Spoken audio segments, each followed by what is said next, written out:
Is that, Hello. What's up? go ahead. Sorry. Is that the same link as you sent me earlier? Different one. It's the one that I'm about to tweet out. Gotcha. Hello, Okay. hello to everyone who's already here. Excuse us for just a minute here. We're still sorting out a couple things. I'm realizing I did a couple things differently this time, and I need to fix them real quick. So bear with us.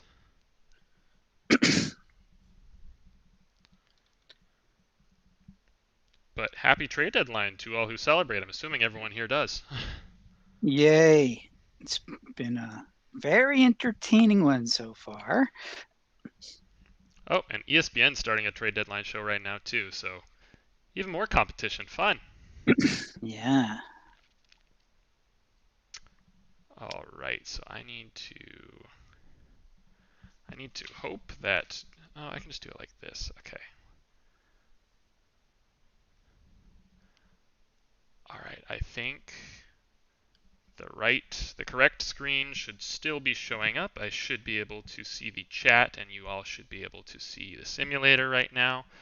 Hopefully that's coming through okay. What's up, Nathan? What's up, Michael Mulligan? Huge fan of the site. Thanks for all you do, John. I concur. Thanks for all you do, John. You too, Josh. It's a two-person effort here.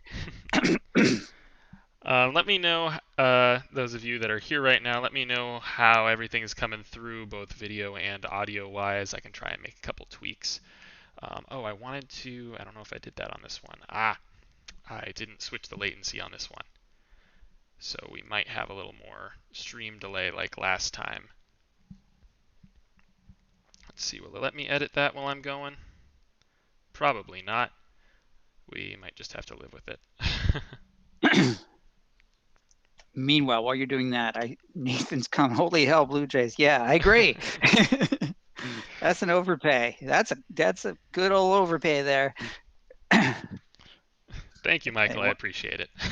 they won the bid.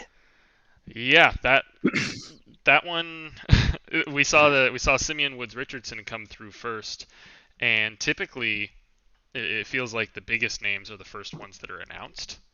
And so I'm thinking, all right, Simeon Woods Richardson, we have him as about a 20 or so. That's about half of Barrios' value. So let's hope there's another couple medium pieces in here, and that'll be kind of lined up fair value there. And then it's like, by the way, Austin Martin, one of the 20 or 30 best prospects in baseball, yeah, he's there too. Yeah. Now Uh, we did make an adjustment. Well, it's not showing on our site, but we had Simeon Woods Richardson a little too high because one of our sources, Baseball America, hadn't updated yet, and then they tweeted today that he would be downgraded in their soon-to-be-published list. And so we're like, great, thanks for telling us now. So that takes him down about 8 points in our model, and so it's a little bit closer than it looks. definitely. I definitely saw that tweet didn't get quite as much traction as the as the initial one, calling it just a flat overpay, rejected by the model, all that, which is expected. It's the nature of Twitter. But just to clarify there, yes, it's now accepted by the model, just barely. It's still a major overpay by the Blue Jays, and that is still pretty in line with the industry consensus. It seems like everyone's pretty surprised at how steep that cost was, especially compared to the Scherzer Turner deal. But I mean, he was really the last good starter left on the market. I mean, after him, there's a pretty huge drop off to Kyle Gibson and his recent struggles, his lack of an elite track record like this, and then John Gray, who, according to reports this morning, might not even be moved at all because the Rockies continue to amaze. Um, but and then after them, it's real chaff of the market down there. So I mean, if you wanted a frontline guy, Barrios was who you had to go get. I don't think Luis Castillo is going anywhere. I mean, Sonny Gray maybe, but he's been dealing with some issues of his own. I don't think there are many other options in terms of starting pitching left. Patrick Yeah, says, just real quick. Patrick says, greetings from Poland. It's a shame the last stream was at 1 a.m. my time. It's cool to be here now. Hopefully the A's acquire a good reliever. Yeah, John and I were both talking about that a little bit before the stream started. That what the A's might have left in them. It seems like they kind of jumped ahead, made that first big move with those two first big moves with Andrew Chafin and Starling Marte. And they've been kind of sitting on their hands since. We've seen a rumor that they're a little interested in Jan Gomes, but that's really just a backup catcher type thing, not really earth shattering by any means. And meanwhile, the Blue Jays and Yankees have gotten a lot better behind them. Even the Mariners made a pretty good move. So I think there should be some pressure on the A's to do something else. I don't think you trade Jesus Luzardo for a rental and then call it a deadline. I think you gotta add a little bit more there, but who knows whether that's adding a Steve Cishek or whether that's pushing for it, adding a Craig Kimbrell or a Trevor Story or something crazy like that. So we'll have to see there. A couple other questions. What do we think of the John Gray not being moved, maybe getting a QO? I'm not surprised because he's one of the only pitchers who actually can pitch in Colorado, apparently. Um, and our model says that he's worth about 16 or so next year. The QO is probably going to be around 19, so it's not that far off. So it's not the worst surprise in the world. And if they QO him and he declines it, which he probably won't, according to what we're hearing, they'd get a draft pick in the single digits. And you know what he's worth on the trade market? Single digits. So it's kind of a wash. Yeah, I don't think it's the greatest idea to hang on and cross your fingers with a qualifying offer either way it goes, whether you're hoping that you get a draft pick or hoping that he sticks around for another year. I don't know if either of those make the most sense, but they're also not indefensible. I mean, I think they should be able to get a decent bit for him, maybe even a bit of an overpay like the Barrios deal. No, nowhere near that extent, let me be clear. But just given that he's one of the last attractive starting pitching options and everybody still needs a starter, you could maybe see him go on the higher range of his value and maybe they should capitalize on that. But as you said, if they if they really think he's one of those guys who can succeed in Coors and is worth keeping around for a little while, maybe even trying to work out a longer term extension with, even if it doesn't necessarily fit the Rockies timeline perfectly, it's not the worst. It's not the worst line of thinking. It's not indefensible to me. Let's see what else we got here. Brewers pickup of Norris. Yeah, that's what y'all are seeing on the screen right now. We're just to break this one down super quickly. Norris, rental reliever. He has shown some length in the past, so maybe they try to use him as a multi-inning, like starting pitcher type. I kind of doubt that. He's probably just more of a reliever. They need a little more bullpen help in Milwaukee. But we have his value at just 0.6 since he is just a rental and a non-elite rental at that. And then Reese Olson, the return, we have at 3.9. So it's accepted as a minor overpay by our model, but we're waiting just because we haven't heard much about that trade since it drops. There might be a little more to it. There might be a little cash involved, something that would bring those a little closer together. We're just waiting for that before we, tweet it out, make it official. Yeah, that does seem like a good price to pay for a mediocre rental reliever, if I'm being honest. So yeah, I mean, I know the Brewers have traded away to get Adamas. They traded away two decent relievers, and so they need to backfill. But I mean, that's a little bit of a steep price if that's all there. If there's no cash involved. By the way, just to kind of explain what we're doing here today. This is pretty unstructured. We're just going to be following the news just like you guys, breaking them down as they happen, plugging them in the simulator, giving our thoughts, that kind of thing. We're going to take this through the deadline and then some because there's always those after the buzzer deals. Right now feels kind of like the calm before the storm. I bet things pick up real big in the next, probably starting in 30 minutes or so. Things are going to get real hectic here. John may be in and out a little bit because of that as he's handling some of the back end stuff. I'll be a bit more of your host. I'll be plugging things in on Twitter as well, though, and I'll be checking Twitter myself. So if there are ever any, pauses, if either of us ever get off track, it's because we're trying to stay up to date as well as you guys are. So if there are any rumors or news that you guys see, feel free to drop them in the chat. There's a very real chance that you guys will see things before we do, since we're trying to talk and stream and update things. We got a whole lot of balls we're juggling right now. So. Yeah.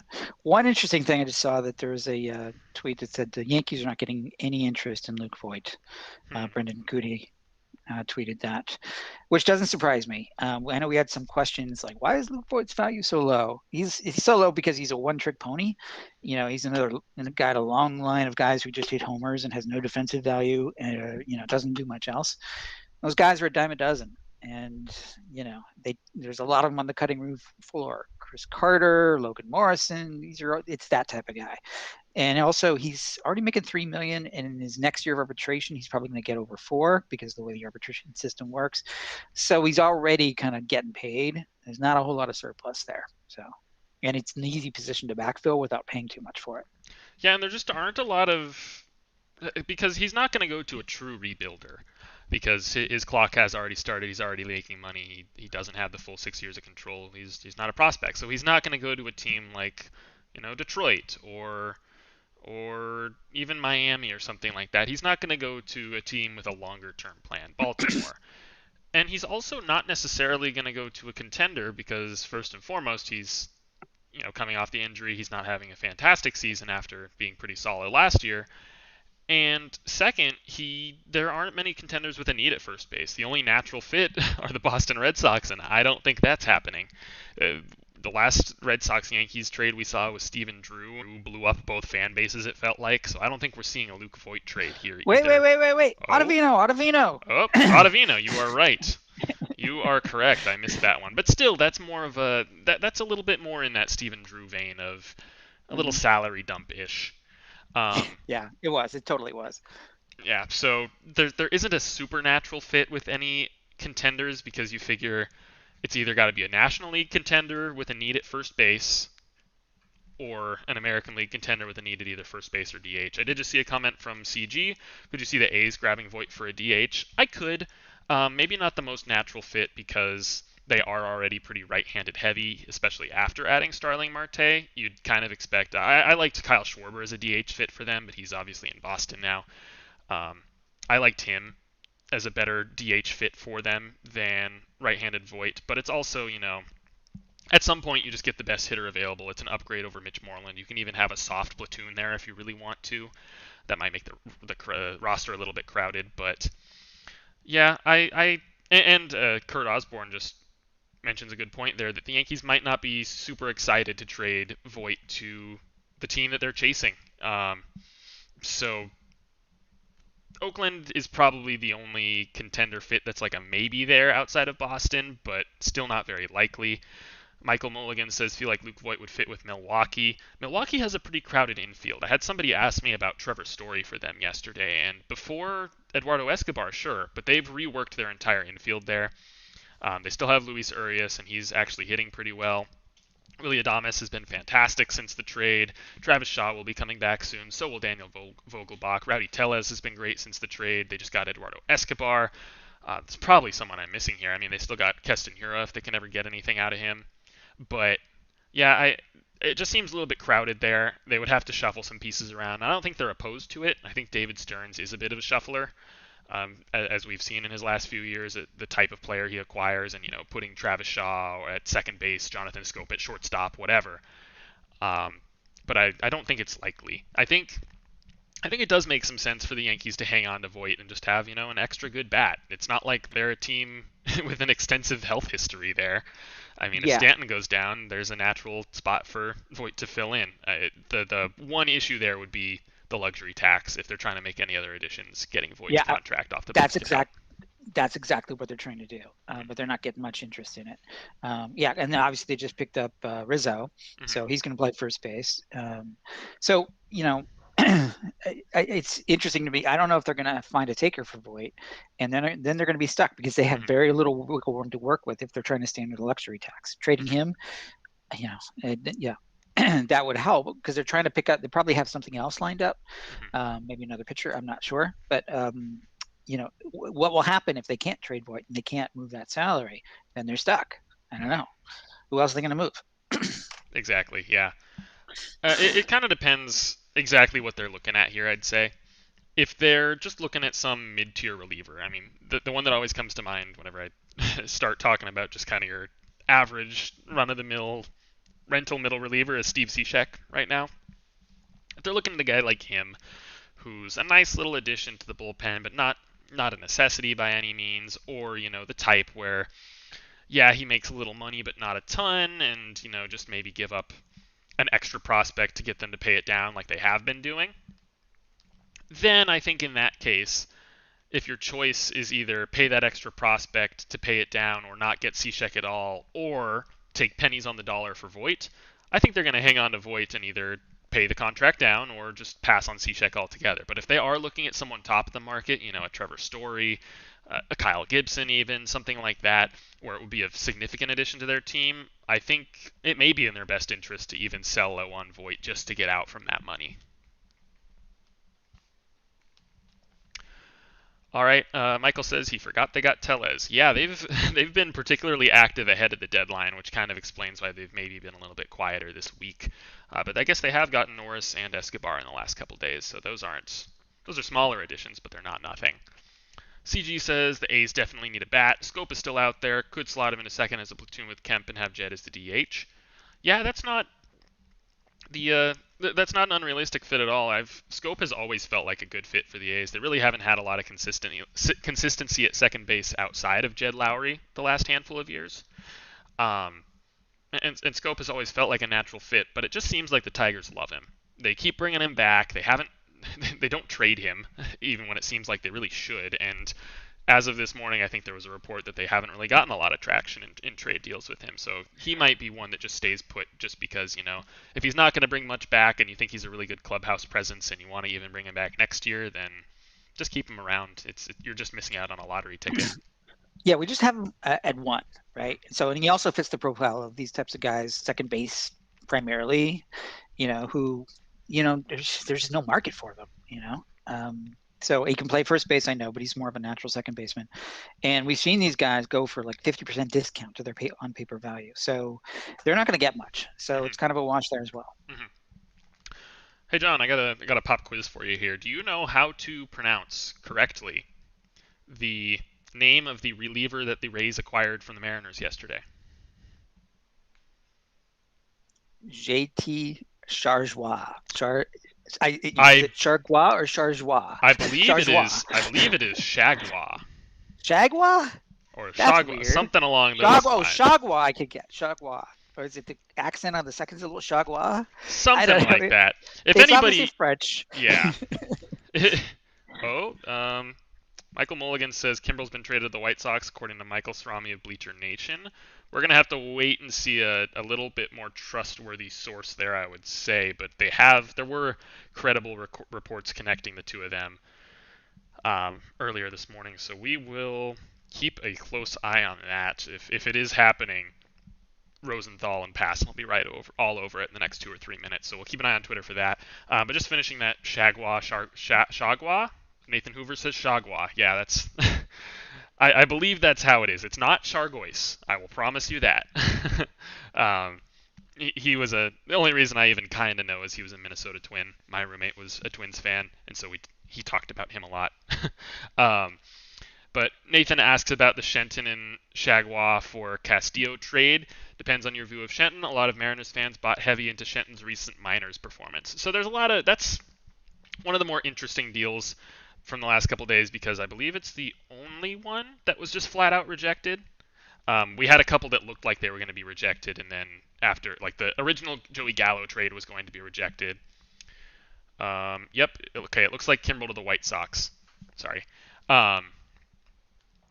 The original Joey Gallo trade was rejected, and the original Jose Barrios trade was rejected, but after adjusting those prospects, they were fine. The Rays Castillo trade just stayed rejected. So Kimbrel to the White Sox, we aren't seeing any names quite yet. We'll keep a close eye on that. So the Castillo trade, we had his value very high, and as we tweeted out, in general, very hard to value relievers. And then, even more specifically, very, very hard to value relievers that the Rays are involved with trading here because they seem to be able to identify talented relievers and sell high on their own talented relievers better than any team in the league. It's an uncanny thing, and I think it has something to do with Jeff Sullivan. That's my own kind of conspiracy theory there is he had a knack for identifying relievers for Fangraphs way before they kind of blew up. Then they hired him, and now they're fantastic with relievers. I think Jeff Sullivan's just really, really good at that. So whenever you see a trade with the Rays that does get rejected by our model or seems like an overpay by our model or whatever. Whoops, I typed in the Rays, my bad. Um, our initial reaction is not, oh, the Rays made a bad trade. It's, the Rays did it again. They always seem to know a little bit more than us. I think John mentioned on the site the other day that out of 11 trades that have been rejected fully by our model in the last 2 years, the vast majority have been Rays and Padres. Those are the two teams that just screw with us to no end, and we kind of just have to accept it because all of our values are median values. They're market neutral. We aren't changing values specifically for the teams themselves because we can't do that. We have 30 teams to work with here. Um, and so the Rays just are better at identifying breakout relievers. We talked about it this offseason with is it Jeffrey Springs, I believe? The Jeffrey Springs Boston Red Sox trade that it looked like they lost, but he looks like a pretty valuable reliever for them now. I believe he's injured right now, but before the injury, he was looking pretty solid for them. And then Chagua is having a great season. And if that's the start of a breakout, then they just got more team control than they had with Castillo. Plus, Castillo had some injury issues and a little bit of inconsistency, so maybe they got a better reliever even. It's a long shot. It depends if Chagua keeps this going. But if he does, that could be a lateral move even. And in the interim, they add an interesting third base prospect in Shenton. So it's easy to see why they make this deal, even if the values aren't perfect, and even if theoretically you think they could have gotten more for Castillo. And then from the Mariners side, you have to love it. They got a lot of criticism, both from their own players as well as fan base and the general public. They got a lot of criticism about trading Kendall Graveman when they did. It was right after taking 3 out of 4 from the A's and really pushing themselves into the wild card hunt. And then they trade their star closer, who I believe had 2 or 3 saves during that series against the A's and was locked down. And they trade him to a division rival nonetheless. And for not a lot of major league value in return for Abraham Toro, who's kind of a gamble, a lottery ticket in a sense. Not quite a lottery ticket, but a longer term gamble, not an immediate help. Um, but Dipoto pretty much immediately said, this is not a move you can view on its own. We're not selling. We're shuffling pieces around. We're getting creative. Wait until the dust settles here. And they went ahead and got a controllable reliever who might be as good as Graveman in the long term, since this was really Graveman's first solid season as a reliever. And he has an additional 3 years of control. And what it cost them was a guy they picked up on a minor league deal and an interesting enough infield prospect, but one that might not have stuck at third base and one that might be a little superfluous now that they have Toro. So very easy to see the logic from both sides there, even if it was a miss by the model. And it's one of those, especially with relievers, especially with Rays, only time will tell. I've been talking for a lot. What do you have, John? Sorry, unmuting myself. I'm just looking into the Kimbrel Mm-hmm. to the White Sox thing. Rumor is that Crochet is involved. You got to be careful about the money here. He's owed a lot of money, so that may be a factor here. Mm-hmm. I don't know if I like that too much if Crochet is involved. I mean, it's going to depend a lot on the money, like you just said, about whether that's even fair to begin with, because we have Crochet at 18 and a half and Kimbrel at 6.3, so that's going to be really, really, eh. Yeah. But I think we need a little bit more confirmation to see if it is Crochet, because I don't see any of the big names saying it quite yet. Oh yeah, you're right. My bad. Or did you see that from Twitter, or was that just in chat that you saw? No. Okay. No, not a credible source. Sorry. Okay, gotcha. Let's see what else is going on in chat right here. Just talking about that. Dave Cameron and Jeff Sullivan, old school Mariners bloggers driving the market. Yep, there's something in the water about, Seattle Mariners baseball and having success in the analytics industry. I mean, Meg Rowley, managing editor of Fangraphs, she's from Seattle and covered Seattle. There's a couple others with Baseball Prospectus, I believe. But something about watching a bad baseball team makes you a good analyst because you have to find other ways to enjoy the game, I guess. CG, Hendricks, Kimbrel, Crochet, and Tapera. Nobody wants to face that. That is very true. And they even have a lot of names after that that might go a little bit more under the radar, but that have been pretty successful in recent years. I'm genuinely not sure how's Matt Foster been doing this year. You do the relievers, John. Tell me about the rest of the White Sox bullpen. Foster has not been so good. He's gotten sent down a couple times, I believe. Just mediocre-ish at best stats. So I know he showed some promise last year, but he has not delivered on that this year. Sophomore slump. I traded Foster to you in our fantasy league in the offseason. Yeah, I dropped him. It looks like Evan Marshall's on the 60-day injured list with an elbow injury. That's not great either. Let's skip the middleman here. Let's pull up the White Sox roster resource and see what else they have going on in that bullpen. Just gonna do another quick check here. How's the stream quality looking? How's the sound coming through? Let me know if there's anything you think I might be able to fix here. Madrigal and Cody Hewer to the Cubs, which is huge. That's wow. Yeah. Is there something else happening here, or that doesn't? All right, John, this is a good time for you to give your bid on Craig Kimbrel, I think, and you've talked about it on the podcast before, but just why we were low on him, why we did have him at 6.3, and why and whether I think we are sticking to our guns on that here, right? Yeah. Look, it's a model. There's going to be outliers, right? He's making 16 million this year, and he's going to be vesting, I think, for another year at 16 million. So they're paying for the remainder of this year and that one. The most a reliever has ever gotten paid in terms of AAV is 18 million. That was the Wade Davis contract a couple years ago with the Rockies.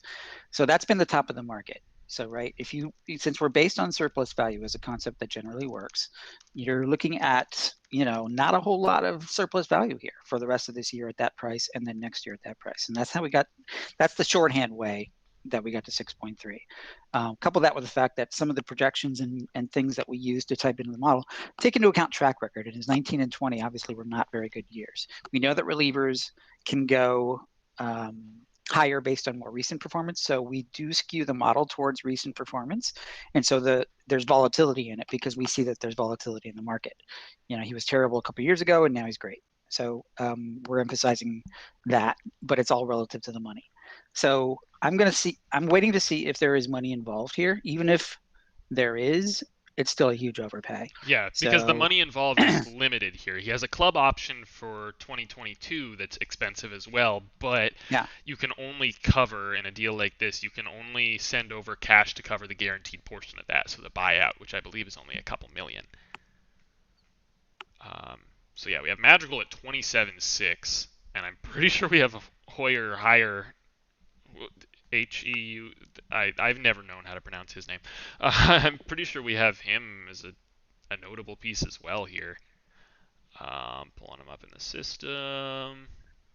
Yeah, 11.4. We have him alone higher than Kimbrel before any cash coverage here. So if this is the case and there's nothing else heading to, there's a possibility that we don't know yet. There could be something else heading back from Chicago. But if not, this is looking pretty rough. Yeah, all we have is Bob Nightingale so far. No confirmation from anybody else, and so people are like, "Hang on, let's get a non-Bob." All respect to Bob. He's been doing this a long time, but we're gonna need a little bit more than that. Now, Madrigal is a second baseman only, so we probably should factor that in a little bit. And he's injured. We do have, but that's the thing. Even if he's a zero, this looks like an overpay right now, right? Oh my God, yeah. All right, so Nathan is saying that the resolution isn't great. I think I know why that is. I'm going to see if this will fix it. I do not know what this will do to the stream. I am learning with you guys. Let me know. Oh, did I just do something weird? What are you guys seeing? Okay, I think it might be better now. It's blurry is the thing. Mm-hmm. Yeah.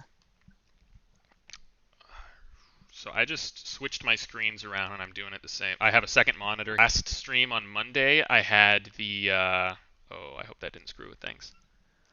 On Monday, I had the chat up on my second monitor and the part of my screen that I'm showing on my first monitor on my laptop screen. I just switched it back so it is like that again this time. Let me know if it's looking any better. Also, I know when I was testing the stream on Monday, it initially loaded really low quality. I had to go into YouTube and manually change the resolution and improve it up to like 480p, something like that, to make it a little better. So if this didn't fix it, go ahead and give that a shot, and that might help. Otherwise, not entirely sure what to do, but also the screen itself, as long as you can see the names and the numbers, which hopefully you can, that's really the important part here. I do need to reload this screen though. So Nathan, let me know how it's looking once once you see what I'm actually doing here. Um, let's see. So Twins are shopping both Josh Donaldson and Byron Buxton, according to Mark Feinsand. Things can Yeah. get So wild here. yeah. So okay. So Buxton is probably the hardest guy to value because he's injured all the time. So there's a very high variance there. He could be fantastic or he could be nothing. We've said this before on podcasts and so on. So we're splitting the difference. We have him at 20. He's only got a year, I think, a year of control after this. Um, but somebody could easily overpay for them, and I wouldn't for him, and I wouldn't be surprised.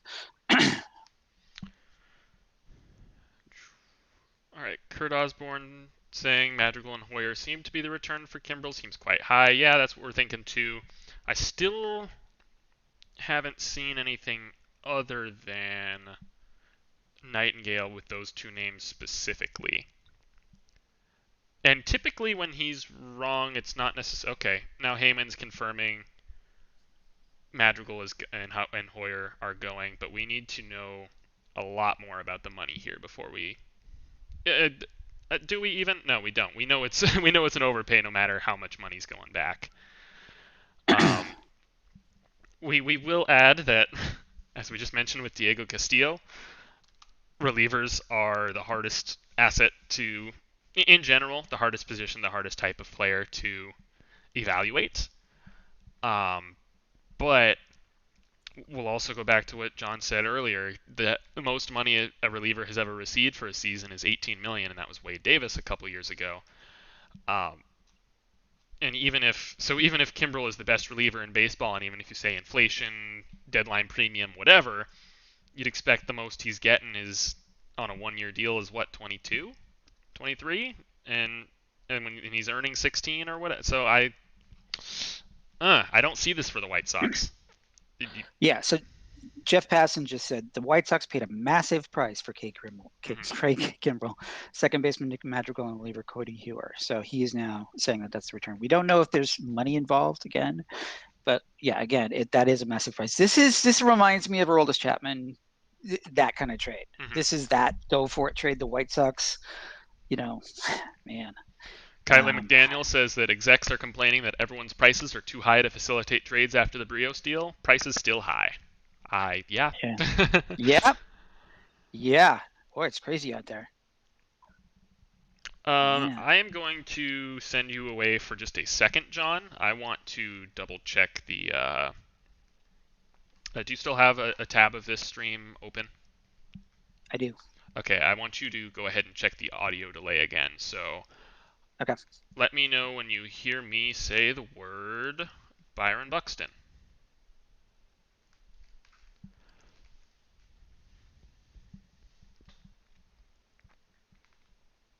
CG says Byron has Ray written all over him. I could see that just because I could see the Rays doing literally anything, and they're also exactly the type of team to overlook something like like the injury issues and just shoot for upside there and trust their own medical staff, their own player development. Let's see, still pretty constant. Okay, Levi Weaver says, I am honestly, and this is a word I reserve for moments like this, gobsmacked at the return for Kimbrel. Okay, at least we're all on the same page here. Maybe a lot of people did complain about our value for Craig Kimbrel, saying it was too low, and you know what? There might have been a little bit of something there. we still trust the values, and we've explained at length of why they were what they were. But the fact that the consensus here is that this was a massive overpay, yeah, that's that's making us feel a lot better here. Let's see. I'm concerned that John still has not heard me say Byron Buxton. It's been a minute and 14 seconds.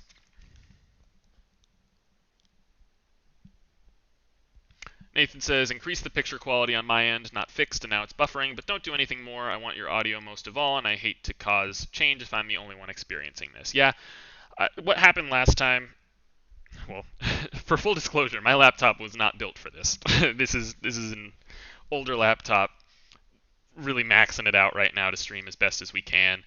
Um, I'm on the same Wi-Fi as some roommates that are probably running like Netflix or something, so that's probably slowing things down a little bit. This is really just, getting as much as we can out of this. This isn't going to be a perfect stream by any means. And it's also just ironing out some kinks if we want to do any streams in the off season next year, next deadline, so on and so forth. But thanks to all of you that have been hanging out so far. We think things are about to get way crazier if this Craig Kimbrell return is any indication at Yep. all.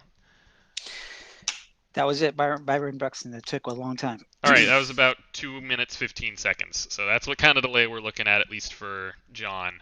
And of course, there's a couple factors there. If John's internet isn't the fastest, that could contribute too. But it seems like the delay is getting a little longer.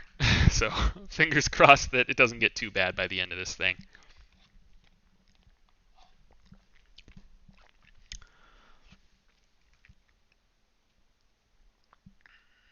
Okay.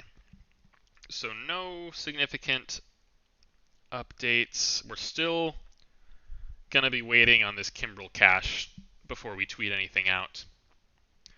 Patrick Pickles, I hope it's Pickle, says Reisel probably will be traded, and it seems like the A's and the Angels make a trade every summer. That's not a bad call.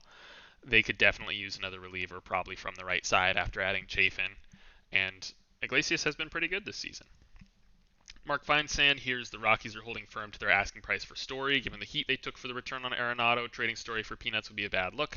Interim GM Bill Schmidt is a draft guy, so the comp picks are probably appealing to him if deals aren't there. That last point is a good one. We've talked about how the heat they took for the return on Arenado, that was a little bit overblown. We expected Arenado to not go for a whole lot because of the money issues, because of the health issues, the performance issues, everything involved there. So the industry or not the industry consensus, but the casual consensus, the fan base consensus that they got hosed in that deal isn't something we would agree with here.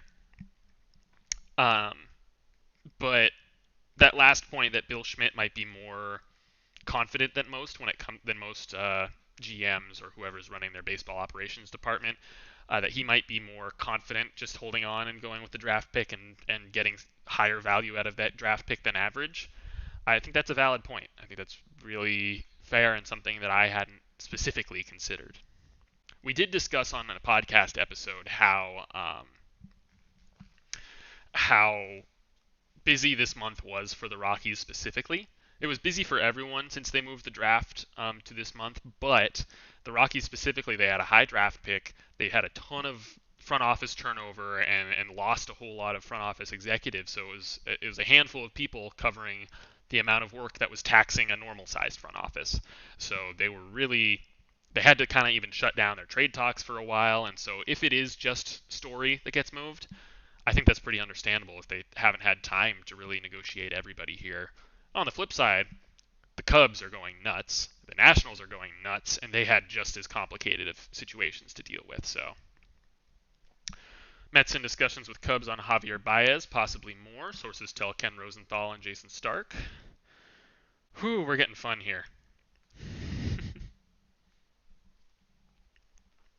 Wait. What was that? Sorry, I was looking at something else. What did you say? Rosenthal reports the Mets are in discussion with the Cubs on Baez and possibly more.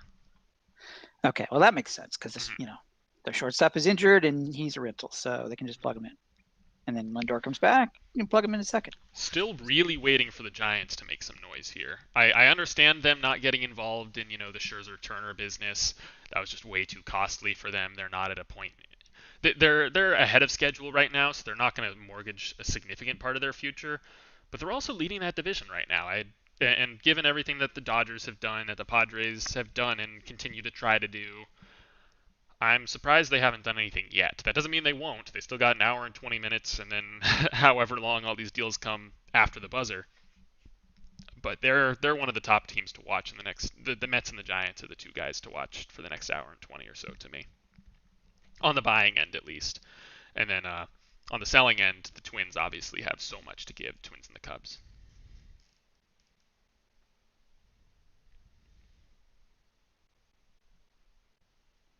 Okay, I'm busy on the back end putting up the Kimbrel trade on the site, Mm-hmm. just so because I know there's interest in it. Okay.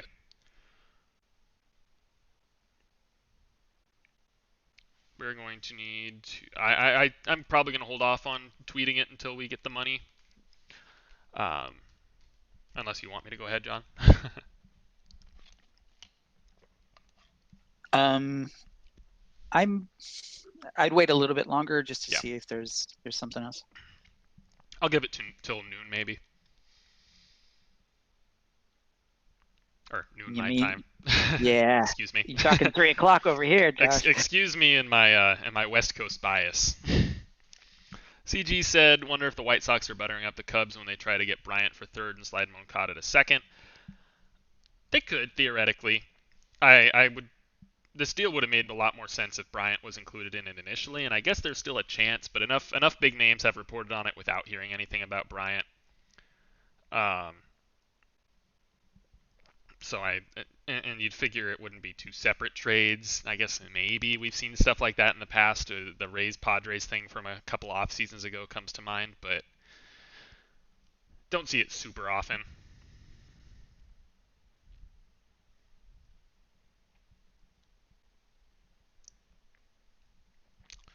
Let's see. Still just kind of refreshing Twitter.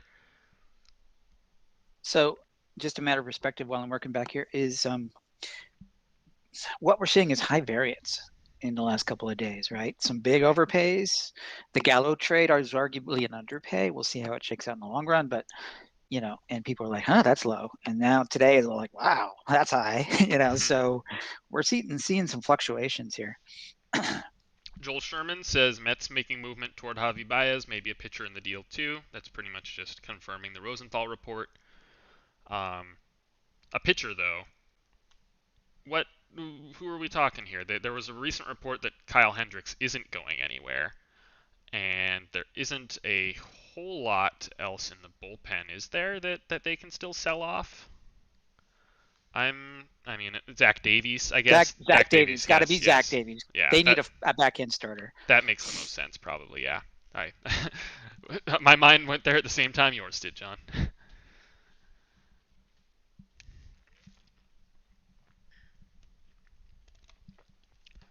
Apologies for any video issues and the fact that maybe what's on the screen isn't the most exciting, but we're really just waiting for something a little more substantial to happen here. We still have um, this Norris Brewers Daniel Norris Brewers trade that hasn't been officially announced yet, and it seems like it's kind of fallen on the back burner. Um, Still think there could maybe be some cash in there, and it's just the insiders are a little more focused on more pressing matters than Daniel Norris right now, so gonna hold off on that for a little bit more.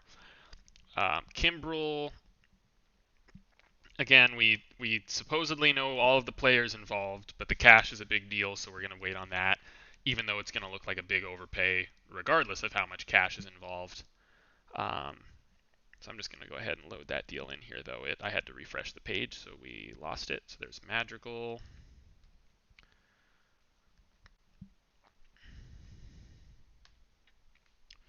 And this is another one of those situations that we were kind of talking with the Adam Frazier deal, where we would have to be wrong on so many things for this to be a fair deal. And it's kind of Occam's razor. Is that the one, John? Where the most the easiest solution is the most likely. Yeah. So we had a lost cat for about a week, and we were worried that she'd gotten eaten by a fox or something else, and we're like, okay, that's rare, apparently, according to experts. And sure enough, she turned up last night. Occam's razor was she's just wandering around the neighborhood, and it rained last night, and there she's come back. Okay, so the most likely solution was she's just wandering the neighborhood, and that's how it turns out to be. So as is with most things in Yeah. life. So that's the way for us to view this Kimbrel deal, is that the most likely scenario here is, or excuse me, the easiest scenario here, the simplest one, is that it's just an overpay. The more complicated solution is we were very wrong on Kimbrel, very wrong on Madrigal, and very wrong on Hoyer, because even just being wrong on two of these three guys, the deal is still very lopsided. So, Yeah, because right. there's only a certain level of wrong we can really be. Like, even if there's no way that Madrigal's a zero. There's no way that Hoyer's a zero. There's no way that Kimbrel's a 30.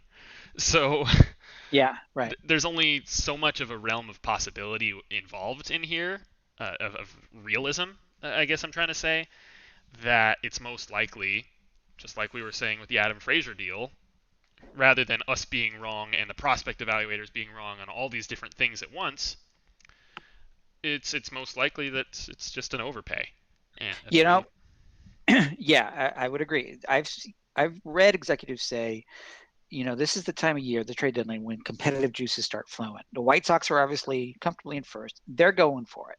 And so, just like the Cubs did a few years ago with the Chapman trade, they were going for it. In the off season, you don't see as many overpays because it's a more neutral environment, and so the model works really well in the off season. It gets a little out of whack because we can't read people's minds. We can't account for how much they're willing to go over. And to your earlier point, we can't account for team specific situations. We're just modeling the general market. And we do account for things like, yes, there's positional scarcity. So we upgraded Kimbrel from a performance standpoint, from a market scarcity standpoint.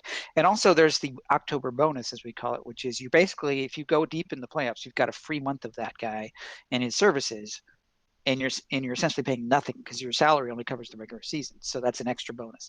So, but we factored all of that in, and we still are getting a huge overpay on top of that. So Mm-hmm. that's something. So White Sox Twitter has announced the deal, and that tweet did not mention any cash considerations, which is wild. But sometimes the official announcements, depending on the team, sometimes they don't mention them. So that I don't know. I'm not gonna say definitively no cash involved, but it's looking like it, which is just even more insane. Yeah. Wow. Whew. Um, Okay. Additionally, more Twins news. John Heyman's reporting that Kenta Maeda um, is getting a lot of hits and maybe made available. Let's see, where is this tweet? We follow too many people, too many insiders on the Baseball Trade Values Twitter account. Let's see, where is it? Dan Hayes saying lots of calls on Byron Buxton. Twins get their price met, they'll deal him too. Things are going to get wild here, it seems like. Yeah.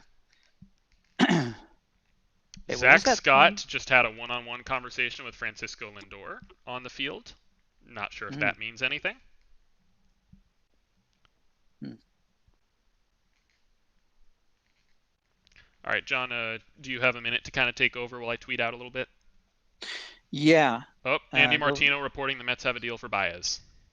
There you go. Okay, so let's see what that is. You can grab it now. I just want to tweet out the Kimbrel deal and. Yeah, yeah, yeah. Okay. So bear with us, folks, as we catch up, because we're doing a lot of work as we're talking here. Um, so I think we've talked enough about the Kimbrel trade, and just from a matter of perspective, it's a miss, obviously. So we're going to credit it as a miss with our model. Um, I think we're in good company by saying that is a huge overpay. So the White Sox really pulled out all the stops to win that bid, and that's going to happen in this environment. Okay. Other news: uh, Angels are making Raisel Iglesias available in trade talks. He's a good reliever as well. I don't think he's going to go for much. I don't think you're going to see a major overpay there, but we'll keep an eye on that one. And let's see other questions and comments in the live stream. Yeah, Mets. It looks like the Javi Baez deal has just been announced, but we don't know who is going back. We don't know if it's only Baez. As we were saying earlier, it could be Baez and a pitcher, perhaps Davies. We're not sure yet. The Mets obviously do have a hole in their rotation and need to fill it. So even after getting like Rich Hill, they need somebody else to eat some innings there. So that's possible. So let's see. um, I know there's lots of rumors with Bryant. He's still the big name floating out there. Haven't seen anything substantial lately on where that might go. We heard there was multiple bidders. We heard the Rays were involved. Now, a note on the Rays, if they did pick up somebody like Bryant, they would probably ask the Cubs to eat some of the money to get a better prospect return because the way they're set up, they don't have a whole lot of salary money to eat, right? Once in a while they do, but they have much more capital on the prospect side to play with. So, and the Cubs, I think, are prioritizing that. So, if there is a deal there, that would probably be more the likely scenario. Okay, what do we think of the Mets getting Baez, folks? Mets fans could be excited. Um, yeah. So you lose Lindor for an injury and you get Baez to replace him. That's cool. Got some star power there. A lot of swing and miss. Baez is not not known to take a walk. He's a very entertaining player, though, so that should be fun to watch. Let's see. No word on the return yet, so we'll see how that goes. Checking Twitter, see what the latest is. If there's any updates on that.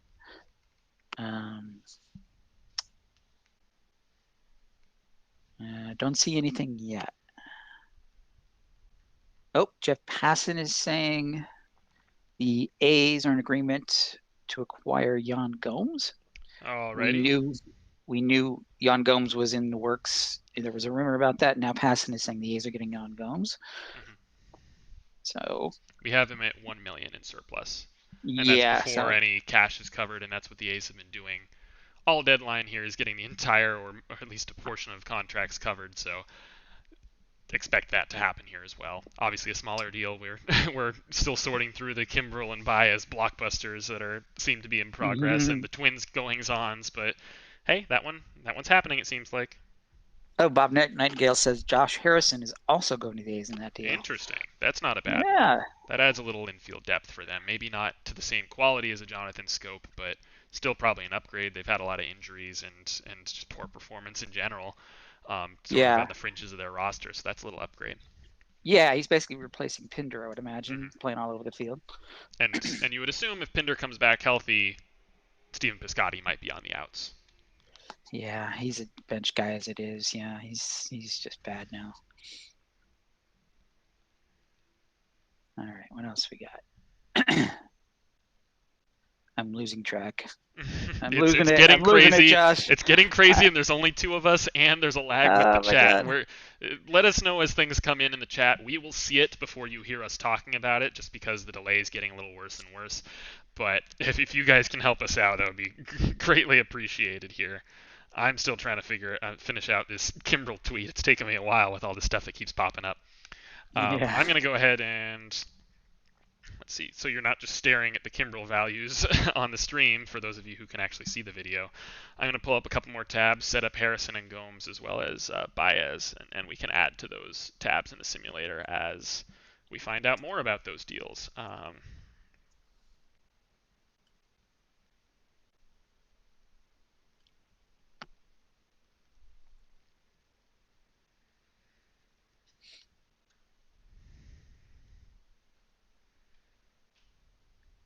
Oof. We had a question whether Madrigal's injury factored into our number, and I said yes, it does factor in. I mean, basically, we knew he was not playing this year, so there was no surplus value this year. It was all in coming years, and we're assuming he's going to be back healthy next year. It doesn't seem like the type of injury that would, be a permanent thing. Hey, John. Dumb question that I'm embarrassed to have to ask on a live stream. How do you spell Occam's razor? Is it like Razor? Yes. Okay. First word is Yep, OCCAM. I got that one. I got the hard one. I just didn't know which. I know Yeah. there's a few different spellings of razor. It's because you live in America and it's a capitalist society, and there's all kinds of weird brand names. Like my kids have this. There's a company that makes gaming equipment, and I think it's RAZR. I don't Mm-hmm. know. It's weird. Mm-hmm. And then Razor scooters, I think, are with an E, maybe. Yeah, exactly. So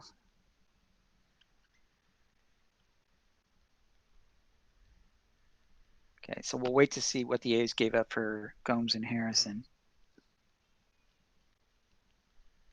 and I'm still waiting on what the return is for Baez, and if he's the only one going to the Mets. Meanwhile, I've put up the Kimbrel trade as a featured trade on our site. Um, I'm guessing the return. I'm guessing the response to it is, yeah, massive overpay. I don't think On we're Kimbrel? alone in that. Yeah, I don't think we're alone in that Yeah. assumption. Okay. I mean, massive overpay, and I don't know what the White Sox are going to do at second base long term now since they just added Cesar Hernandez. I guess they can ex- uh, exercise his option now, but you like to see him going for it. I mean, it's a lot, but you like to see it, I guess. Yeah, John Morosi tweeting the Giants and Chris Bryant are one pairing to watch in the next hour. That would make a lot of sense. Bias to Mets pending physicals. Let's see, still not seeing much on Gomes Harrison. Baez and Trevor Williams to the Mets, reports Rosenthal. oh, there's your back end starter. Yeah, not a little lower end than Davies, but not too dissimilar. But he's cheaper in salary terms, Yeah. so there's actually a little surplus with Williams. I looked at him the other day. All right. There's Betts, Baez. Ooh, man, my mind's in a weird spot right now, man. Gotcha. I don't know Don't me too. if anybody on the video end watched me open up the simulator, try to look for the Cubs and Mets, and start typing into the team section. I started typing Baez. That was a fun one. I don't know if you do that ever. A lot of the time, I do. I'll type in the city name as well. Like I'll type in Yeah, Chicago, and nothing will come up, and I'll be like, wait, what? And, oh, duh. yeah, right. Kylie McDaniel says big and confusing if true in response to Trevor Williams. Oh, it's because John Heyman pulled a Heyman and tweeted Mets get Trevor Williams and Trevor Williams in package. Ah, yeah, right. They've cloned him. Not even him. They've cloned some merger between Trevor Williams and Williams Astudillo. Oh, I see.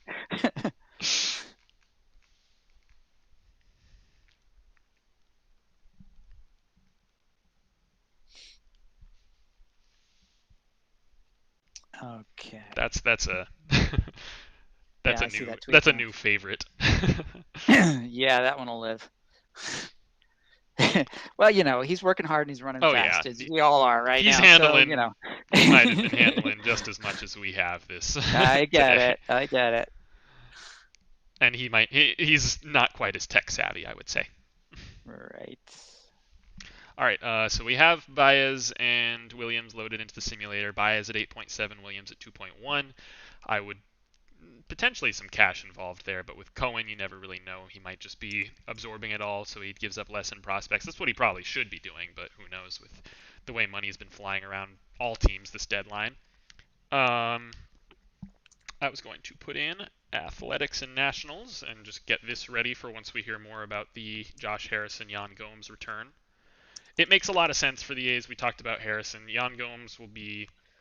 He's having a decent year, and he's always been. God, I did it again. I typed Gomes into the team thing. um, he's having a decent year, and he's had a solid career as at least a reliable backup, if not a starter. Um, but he'll likely be a backup type in Oakland. He might get a few more ABs than the typical backup. Just give Sean Murphy some rest. He's had some injuries over recent years. Um, so it's a nice upgrade for them over Aramis Garcia, who was really not doing much behind the plate. And backup catcher isn't the top priority on a roster. Um, I'd be surprised if the A's don't have another reliever move in them, or if they're at least not pushing for one still. That's probably the last spot on their roster that they could really use some help. But it's at least a decent addition here. We got Gomes at 1, Harrison at 3.1. So those are all loaded into the simulator and ready for us to hear the returns on both of those. Phillies close to acquiring right-handed pitchers Kyle Gibson and Ian Kennedy from the Rangers, according to Rosenthal. Okay. We heard the Gibson Phillies rumor earlier today, and it went kind of quiet for a couple hours there, but now it seems to be happening. I like that they're getting Kennedy as well. Gibson's a horrible fit for for the Phillies, as many have pointed out. He's a guy who's outperforming his peripherals a little bit in front of a solid infield defense and just general defense infield and outfield. And the Phillies have a terrible defense, so we're gonna see how this goes.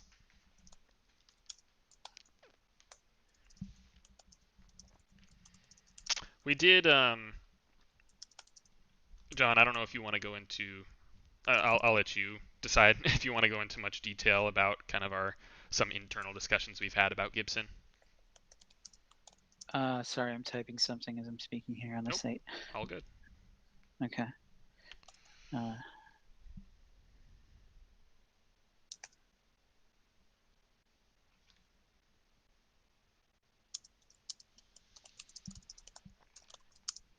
CG says y'all should do more content. This is great. Thank you so much, CG. If you weren't aware, we have a podcast that we've been doing every week this month, every 2 weeks usually, and we'll see what we do over the next couple months with no trade talk to really have. But the podcast, we 2 articles about every week, 2 weeks, something like that. We might want to step that up a little bit more. And yeah, I'm glad that we have live streaming now as another avenue to talk to y'all and share our thoughts with the world.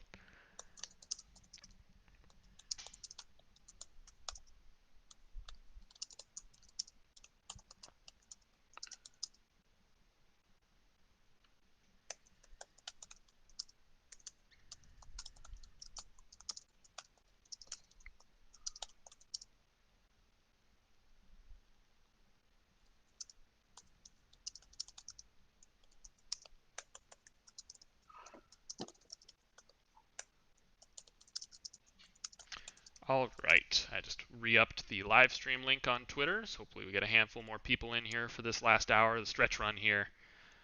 John Becker tweets Trevor Williams Astudio. Excellent tweet. Martin Gallegos confirms the A's Yan Gomes Josh Harrison deal. Colton Wong says this trade deadline might be one of the craziest I've ever seen. I would agree, Colton.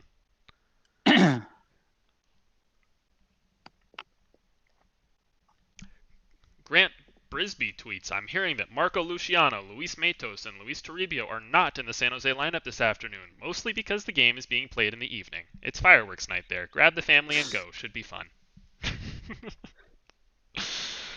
Grant's an that all-timer. I love. Yeah. He's always entertaining, and that's wonderful. Yeah.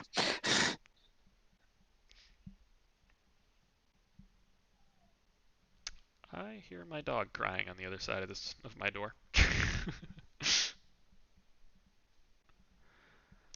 All right, yeah, everybody seems to be confirming this Gibson Kennedy to Philadelphia deal. Still don't have names for Baez, for Gomes, or for this deal. But let's go ahead and. Oops, I'm on the wrong team, aren't I? Yep.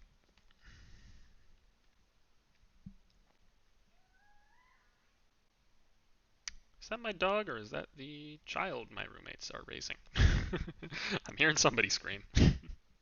Hopefully this isn't coming through the mic too much. So there's Gibson at 7.7. He does have an additional year of team control.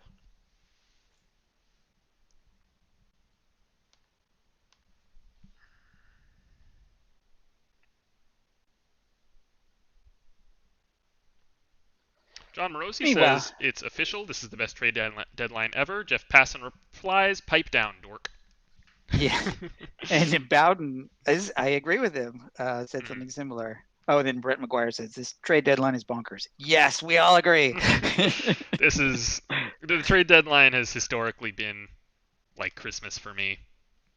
It's You one of those know, things where I can't sleep the night before, wake up way too early, and sitting in my pajamas all day. Today I'm sitting in my baseball trade values T-shirt. I hope John is too. Um, I've got my Buffalo Bow T-shirt on. I had my baseball trade value ah, shirt on in the last one. I like Bo Bichette, mhm. so I have a T-shirt with him. Anyway, yeah, Give you know me what I give think? me one moment. I need to mute super quick, but go ahead, John.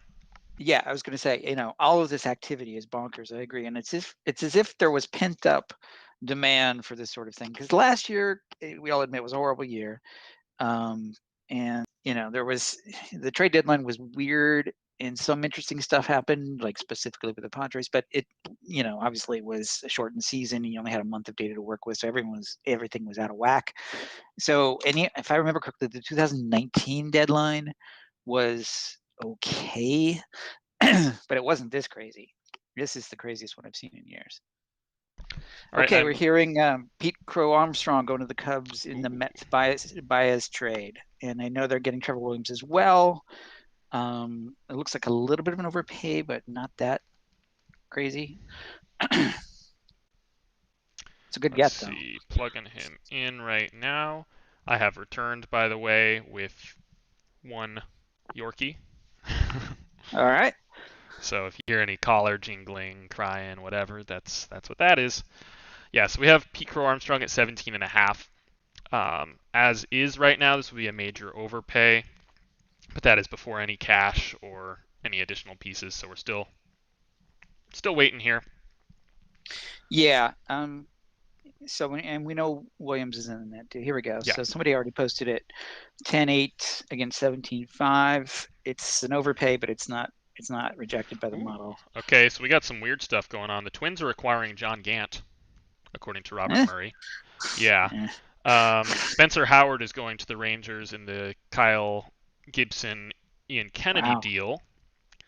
I know that they asked for him. I thought that was a bit much, but stretch. But hey, everybody's Yes. overpaying today. Yeah.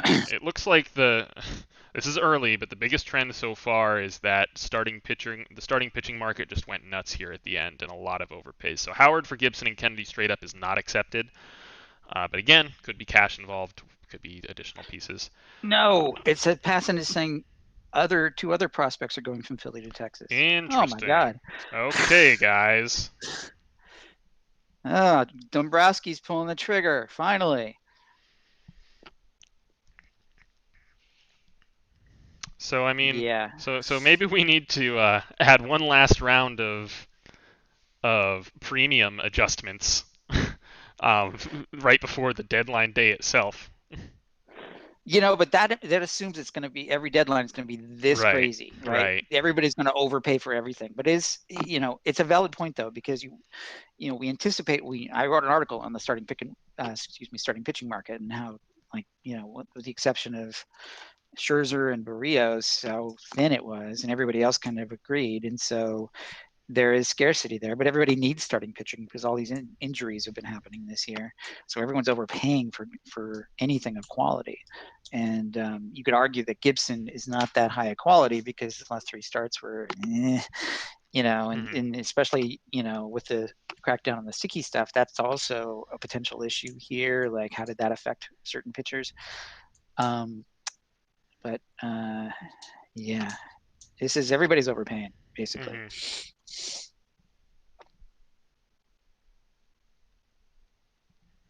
All right, I finally have a couple seconds to breathe and reply to the various people that have been messaging me throughout the day. Okay. Adding, all right, let's just grab John Gant. We have him at a flat 0 Yep. because he has been wow, he's been one of the more polarizing players in baseball this year. His performance and his peripherals have not lined up at all. They were starting to finally converge a little bit, but for a while there, he had a low threes or below 3 ERA while walking like a batter per inning and not striking anyone out. It was a Mets. Yeah, and also he's out of options, if I remember Right. correctly. So that's not good. Craig Mish tweeted, as I've said many times, Marlins in pursuit of a center fielder, and that continues. There is 1 hour to go. If it does not happen, I will gladly review the details. I will now put you on a brief hold. Please enjoy the music while you wait. Okay. The New York Yankees are acquiring Chris Bryant, Whoa. according to Jeff Pass. Oh, that's a fake account. I was got. Oh, Jesse you got Rogers. Jesse Rogers got, and then I got. My goodness. that. Yeah. Okay. So that. That's Jeff Passan with 3 F's and 2 N's and 1 S. Oh my goodness. Oh, I thought I was better than that, John. Wow. Given the way today has gone, I'll believe anything you tell me. No, I mean, we're throwing rationale. Look, people, we're all about rational, and today is irrational. That's the headline. Okay, it's a J Hap to the Cardinals for John Gant. That makes a lot more sense. That's a Yeah, lot yeah, more sure. fair. Yeah, right.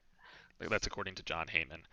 Let's ignore that whole Bryant thing, please. Let's pretend that didn't happen. Okay. I've learned a Meanwhile, I'm valuable gonna. lesson. Okay. Do we have confirmation on the Mets bias trade finally? Jeff Passan says, I did not say what people are saying. I said it's a fake account. Do not pay attention. Sorry, Jeff. I'm gonna. I'm gonna put. Wait, but oh, I think Nightingale got too. And it's not that usual guy who was getting Yep. everybody, whose name I won't pronounce. But yeah, okay, it's another guy. Oh, you mean you don't want to say Mr. Dover's name on the broadcast? um, let's see. It's Evan Sisk and John Gant for J Hap. Let's see who Evan Sisk is. That's not a name I'm familiar with.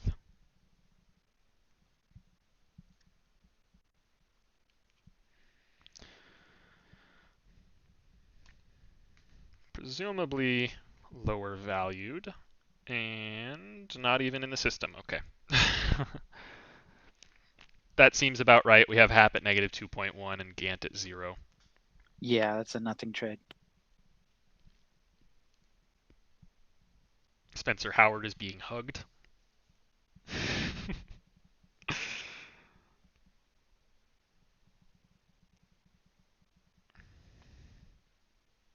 Jessica Kleinschmidt says bringing on someone as versatile as Josh Harrison has me wondering if Chad Pinder is more hurt than we might think. And Trevor Plouffe replies, he told me yesterday he feels great.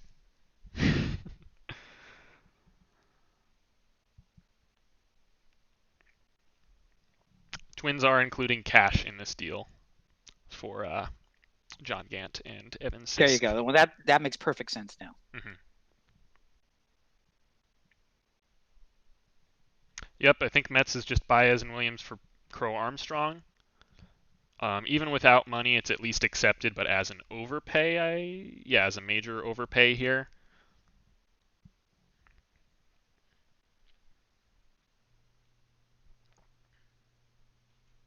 Okay, so is that? Do we have the official completion of that one? According to Heyman, those are the names at least. Um, Okay, let's wait for yeah, somebody else. yeah.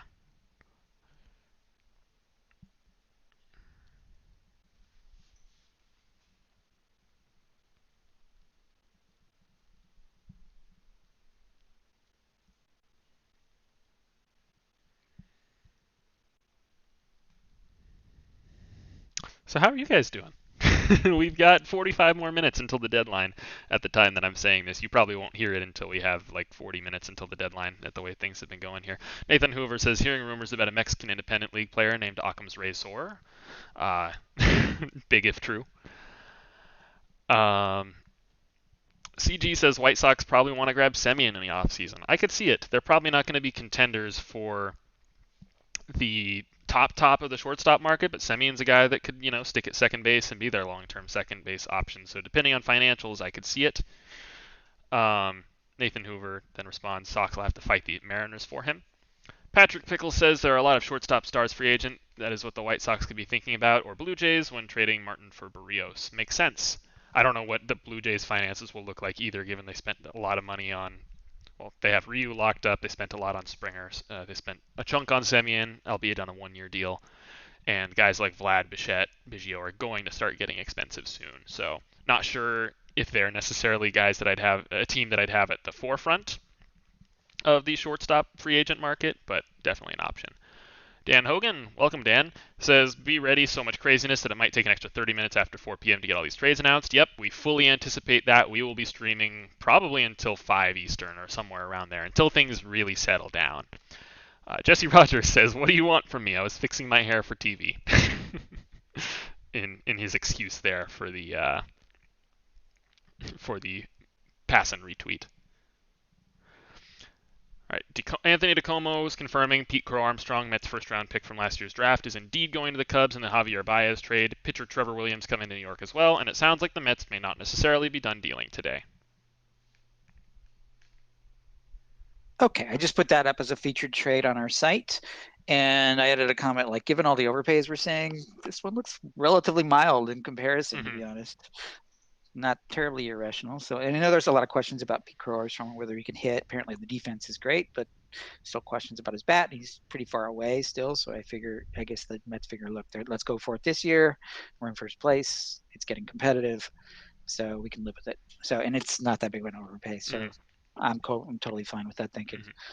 Mark Topkins says, seems like things are quiet now for Rays, but there are 45 minutes left, and these are the always creative Rays. That's very, very fair. What are you crying about, dude? Sorry.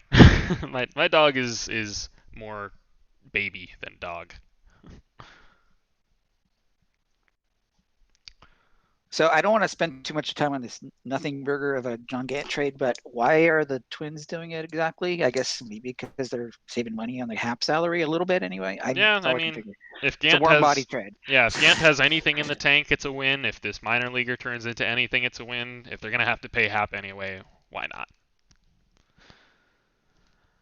Yeah, Hap was terrible this season, so they're just dumping him. Mm-hmm.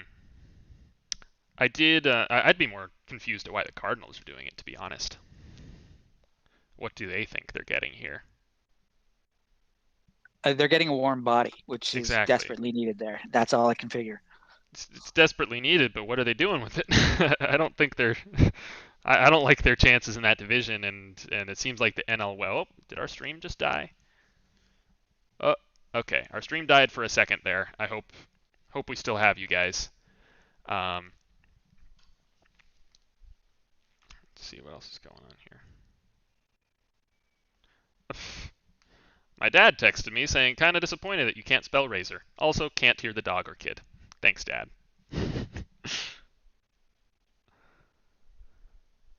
Okay. So we still got some big names out there: Trevor Story, Chris Bryant.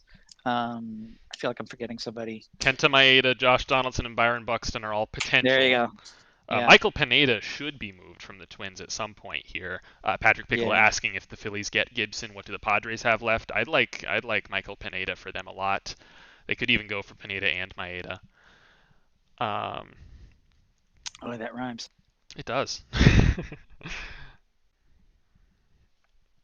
Breaking news: the D-backs claim infielder Jake Hager off waivers from the Mariners. Oh yeah, stop the presses on that one.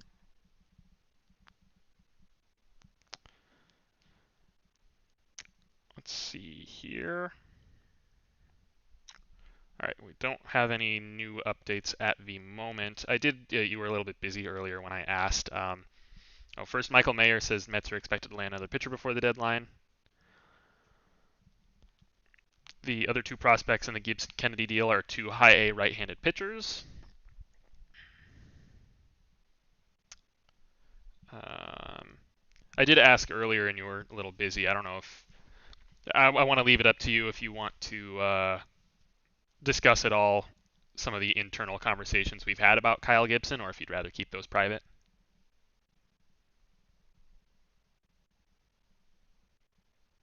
Oh yeah. Excuse me. So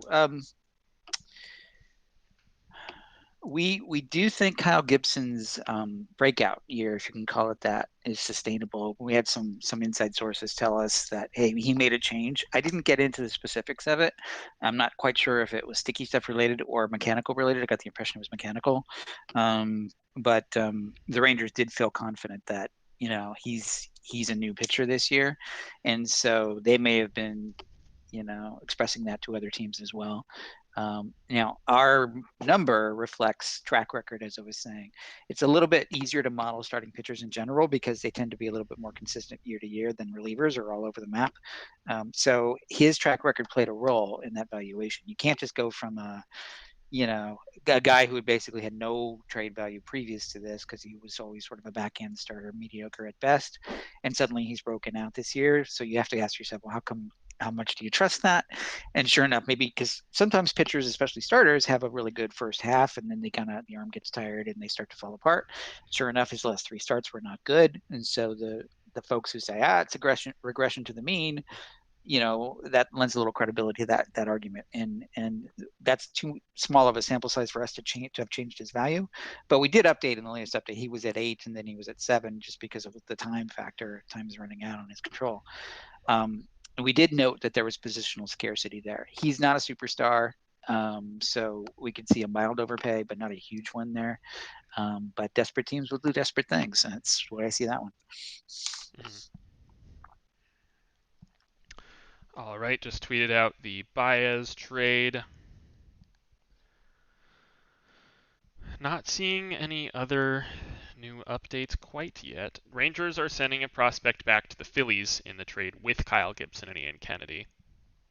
Giants have been quiet today, but they remain engaged with the Rockies on Trevor Story. Orioles are working on a deal involving relievers. Two industry sources said Orioles were asking for a ton earlier today for Tanner Scott and Paul Fry. Not sure if that ask comes up or comes down or someone meets it up, but I'd imagine talks go down to the wire. That's from Dan Connolly. Yeah, both of those guys are in the double digits in our model, so that would make sense.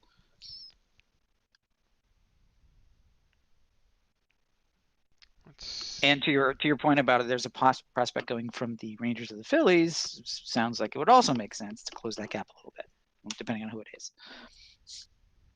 Zach Buchanan says Nick Ahmed's name has come up in trade discussions with the D-backs per a source, but it doesn't sound like much traction has been found there. That makes sense. We have him pretty comfortably underwater since he is a glove-first guy, not hitting at all.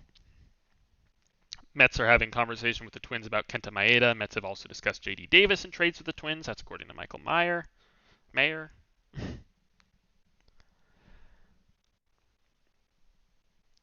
We got 38 minutes right now until the buzzer.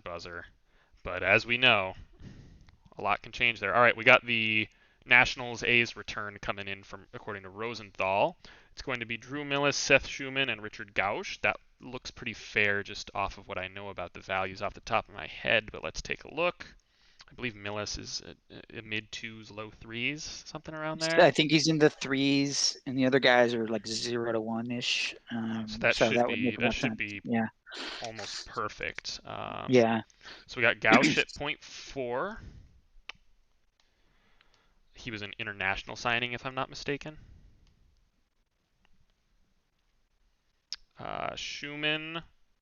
Do we have him in the system? Not in the system, no. But Okay, I know he has been a that. slight riser this year. I've seen his name in a few reports. And then Millis, 3.6. So even without Schumann, it's 4 to 4.1. Absolutely fair deal. And that's Great. could be cash, but we haven't heard any reports of that yet. Jesse Doherty confirms that return. Mets manager Luis Rojas, quote, I think everyone's phones just blew up.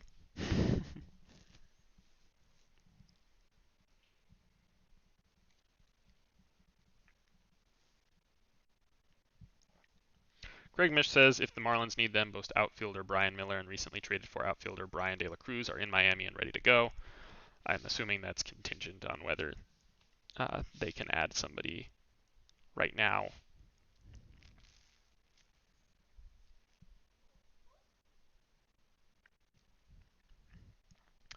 All right, John, are you okay taking over for about 2-3 minutes here? I need to take a quick bathroom break before things get really crazy. Dang it! I was just going to work on Seth Schumann's valuation, but okay. No, I'll let you finish that first. I'll let you finish that. Give me a heads up when you're done. All right, still refreshing. Not a whole lot new coming in right now.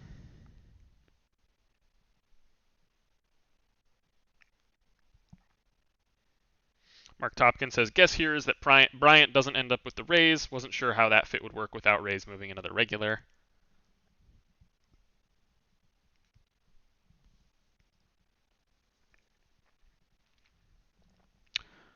Ooh, that's a fun one. You're going to love this, John. Did you happen to catch the Baseball America Top 30 update for the A's today?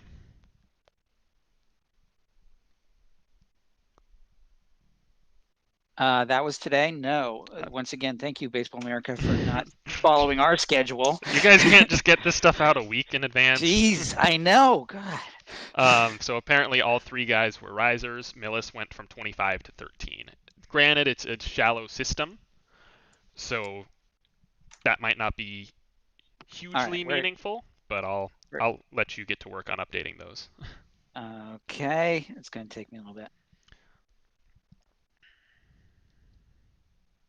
There are also some reports that there might be another name involved in that Baez deal, but I haven't seen anything from a reliable source here.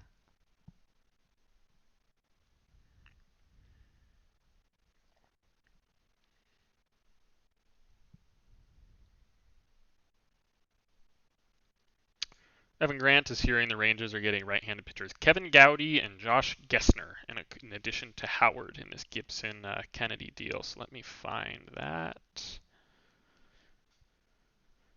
Of course, it's the last tab. Okay, so we're adding Gowdy and Gessner.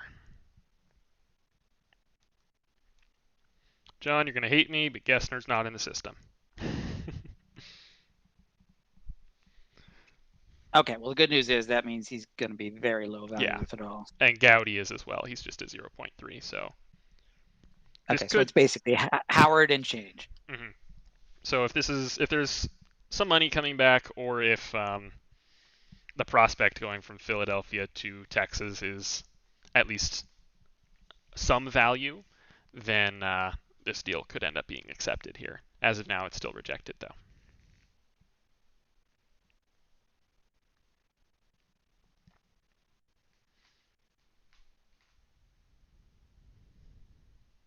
Yeah. So Seth Schumann of the A's was not in the BA top 30 update, and he did not make the Fangraphs top 100 top prospects, and they have a cutoff at the 35 plus level. Mm-hmm.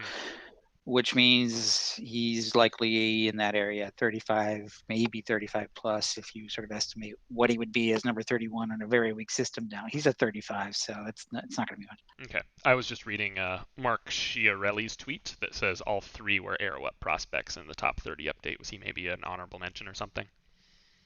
Let me check.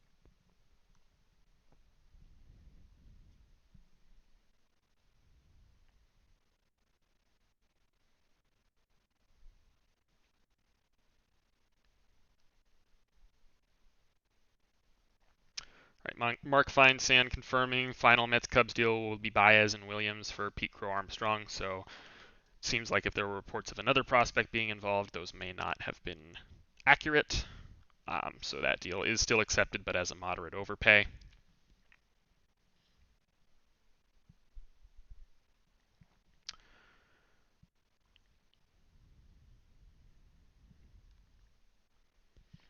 This Josh Gessner fella is an Aussie currently pitching at the Florida Complex League as a 21-year-old, so probably not too much value there, at least right now.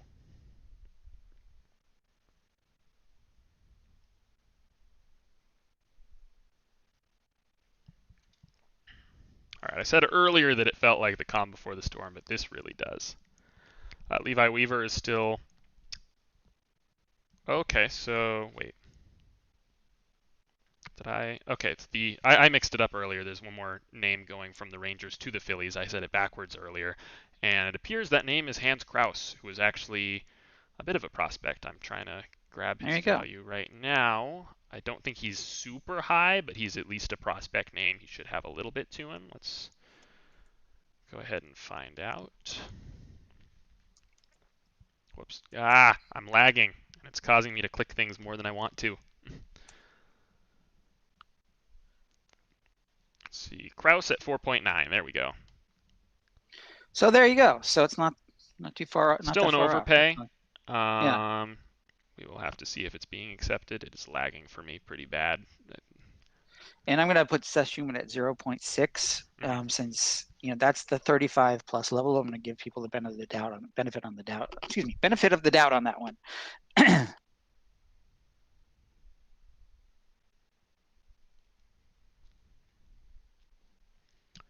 Did you happen to end up updating Millis?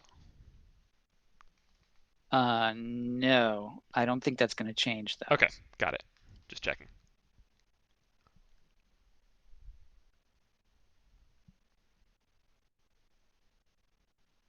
Max Scherzer Trey Turner deal is done, but we've already kind of assumed as much. It's looking like this Phillies deal still might not be accepted, but it's at least much closer and within the realm of possibility, even if it's not straight up accepted here. All right, the Twins have made the Gant and Evan Sisk for J Hap deal and cash official, but we still don't know the cash, and I don't think we have. We still don't have Sisk in the system, correct?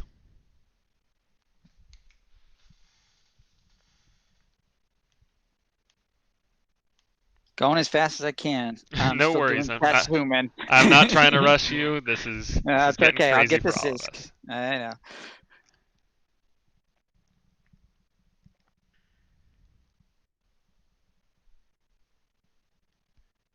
But for those of you in the audience who are listening, I mean, this is not atypical. Sometimes there's a trade with a prospect that we'd never heard of, and we're like, "Oh crap, let's add him." And what is he? It's our estimate, and then we put that up just so we can put the trade up, and then we'll validate that, based on what we hear after the fact by any sort of talent evaluators that we follow.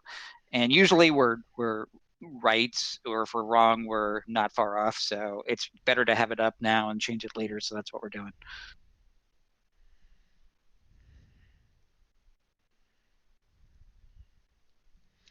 All right, so the Daniel Norris trade went official, and there was no cash reported, so I'm just going to go ahead and tweet that out now. It's accepted by our model as a minor overpay by Milwaukee. And just in case, I'm sorry, we haven't been reading the chat. Things have just been crazy. I've been focused on my phone. Nathan says the continued buffering is getting pretty bad. I really think the only option I'd have there is to restart the stream entirely. And I don't know if that's necessarily worth it since we're here at this last half hour. So really sorry about that. It's just a hardware thing. Just don't have enough here to keep a good stream going. CG says his head's on a swivel. I'm predicting Bryant and Story to the Giants. That would be nuts. It would. So why don't you take your break now? I know you've been waiting. All right. And then I will when you get back. All right. Sounds Okay. good. I will be right back. All right. It's happening. You're right, Nathan Hoover. It is the craziest deadline I've seen in years. Oh my gosh. Yeah, and so as I was saying earlier, Nathan Hoover says, "Love the Crow Armstrong. What a get." Yeah, it's not even that big of an overpay relative to the other stuff that's going on right now. So, it makes our rational sort of even-handed approach seem kind of crazy right now. But hey, we're just trying to kind of hit it down the middle here. Yeah, so Bryant and Story to the Giants. I'm not sure I see Story, and just because Brandon Crawford is having such a good year at short, that would mean that you have to plug him in at second, but we know second base is not as highly valued a position. So why would they essentially overpay to have Story play second base unless they're not overpaying for him? Keep in mind the Rockies have a floor there, and we're estimating that floor at $9 million in value because that's the draft pick value that they'll get if he declines the QO, which we all expect. So it's got to be better than 9 million. If they're not getting more than that, then they're not going to trade him because it makes no sense. So if a team is going to trade for him to play him out of position, which might lower his perceived value a little bit, it makes even less sense. So but on the other hand, there's not really a shortstop market, so I think it's a real struggle for Story. Bryant at least has a market because they obviously can play third and various outfield positions, and you could even put him in first base if you want to. I don't know anybody who would, But Bryant's going to go. He's probably the biggest name that hasn't moved yet, and it's still unclear where. Obviously, the clubs are making a whole lot of moves, and I have to say, props to Jed Hoyer, the GM there, who is getting, man, that Kimbrel deal was amazing. He's getting some good deals. Okay. Nathan asks, Herman Marquez not moving because of the elevated starting pitching values this deadline. Do we agree? I don't think the Rockies want to move him at all because you got so many years of control ahead, and they're the type of team that doesn't like to admit that they want to rebuild because they don't want to tell that to their fan base. They're a very loyal fan base in Colorado.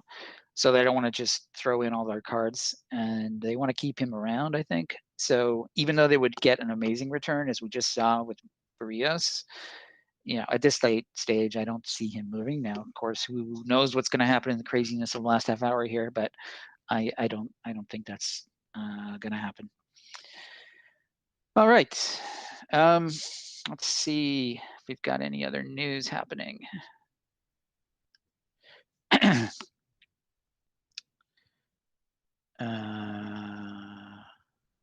Jason Beck reports that Michael Fulmer is heading to the bullpen. Still time to go before the deadline, but looks like he's staying put. Yeah, he's been a weird one. The Tigers should have traded him long ago when he had a whole lot more value. He has restored a little bit of his value because he's been an effective late inning reliever. But then again, of course, he got injured, so that kind of hurt his value again. So he's been really up and down. So yeah, it doesn't look like he's going, even though there's probably more demand for relief types like him. Excuse me. Okay. Just checking Twitter here.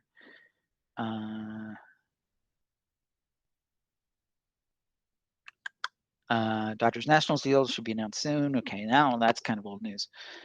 Right. Calm before the storm. We do expect a lot of news to happen after 4 p.m. Eastern because the way things tend to go, they just have to input it with the league. The league has a database. And the league has to approve everything. So if there's money involved and so on, all that stuff has, excuse me, has to be worked out. So, but a lot of times there's a lag in when they're announced. Sometimes they're announced at 4:15 Eastern, 4:30 Eastern. So it'll be a little bit, excuse me, it'll be a little bit before we know everything. I All am right. back. I Okay. was able to get a quick bathroom break, let the dog out real quick, so I am going to have to run down just to let him back in just a second. But Okay. I wanted to go ahead. I know it's going to take a couple minutes for this question to actually get to them. I want to go ahead and ask everyone that's currently watching and experiencing the buffering issues right now if you think it's worth it to go ahead and restart the stream for this last, 15, 20 minutes of the deadline and the after buzzer deals that we get after, because I think we could see some crazy stuff, and if we're going to restart it, we might want to do it now. So asking you, John, as well as Nathan, who seems to be reporting the most video issues here, if you think that's worth it, or if our audio is coming through fine, and that's kind of the biggest part here, then we can just hang through it here. But just want to get that question out there and hopefully get an answer in the next 5 or 10 minutes. Yeah, my 2 cents is I think we should just keep going, but let's see what everybody else says. Did you happen to get Sisk into the system yet? No, I'm still EA's Nationals trade. Gotcha. No Okay. worries. You know what? Maybe I should put Sisk because somebody else can post those trades. I don't have to post them all Yeah. myself. So let me get Sisk in. Okay, I'm going to go ahead and refresh this page of the simulator and get the updated A's national trade on our end.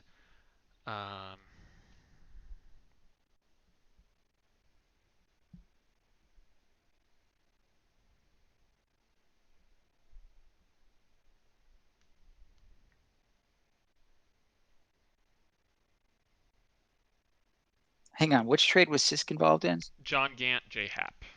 Oh, you know Going what? from Let's. the what's up? Yeah, that one's not as high priority. I wonder Yeah, if we should yeah. get the guys that are in the Phillies Rangers trade Yep, in. sure. That one is Okay. just guessy.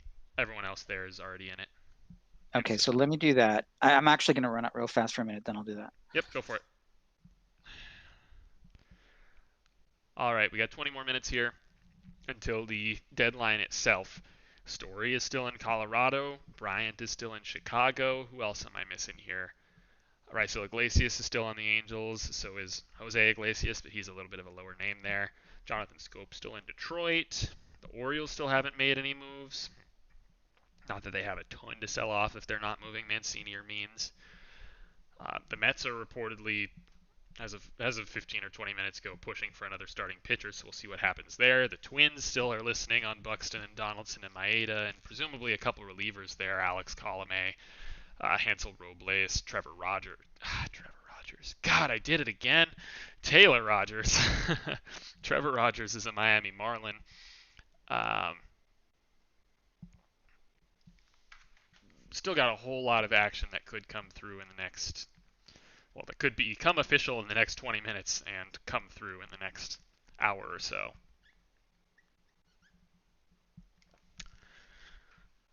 Turner Scherzer deal is official, so we can close the book on that one. Nothing's going to hold that one up either medically or on Scherzer's end.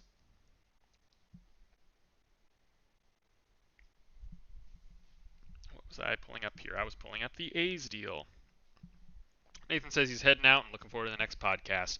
Thanks so much for hanging out, Nathan. Great chatting with you. And yeah, we'll definitely be recapping the whole deadline on probably a, a monster podcast. Um, that might drop a little. We'll probably give ourselves a break this weekend and focus on that early next week. But thanks for hanging out, Nathan. For everyone else still here, we still got a whiles to go until things are really done. And this feels like, the way the deadline has gone so far, this feels like one of those where Rosenthal tweets at 4:01 p.m. breaking story to whoever. So hang on tight.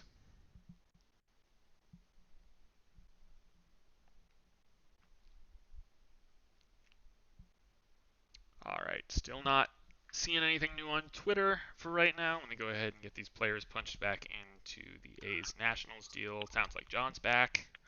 Yeah, I'm back. Still trying to get so Fangraphs is getting overloaded too because their search engine is not responding. So I can't even look at this guy, Josh Gessner. Is he in the Phillies or Rangers? He's the Phillies, He's right? a Philly, yes. Yeah. He did not make any of the Phillies prospect lists that I can find. So I'm just gonna, in the interest of time, go ahead and estimate it. All right, so it was Schumann, Millis, and who's that third one I'm missing? Gauch. That's who it is.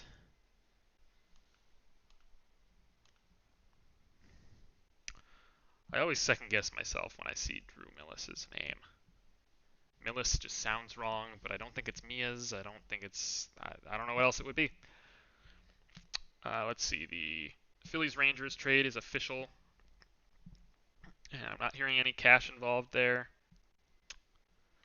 All right, the Astros have reportedly traded Miles Straw to Cleveland for Phil Maton. That sounds like one of those weird ones that usually trickles in after the deadline, but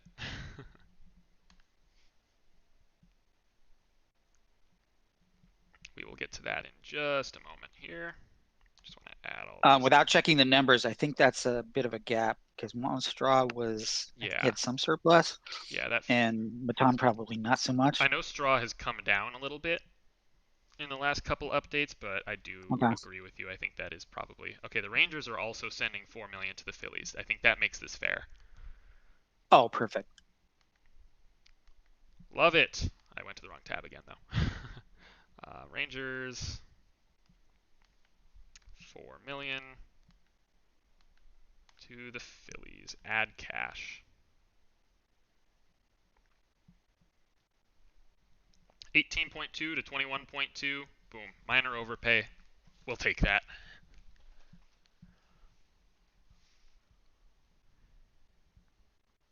Gessner is not going to move any needles. I'm estimating him at 0.1. Okay. Well, I'll just throw in another filler. Um, wait, Gessner's a Philly. Yeah, so it's still going to be a minor overpay. That's fine though. Okay, what else was I just doing? Oh, I was pulling up Miles Straw. Juggling a lot at once here, folks. Looks like our stream is kind of cutting in and out again.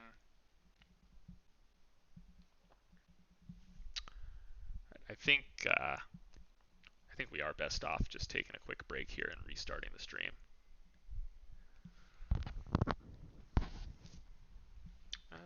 I don't know. We're close enough to the end here. We might as well just push through.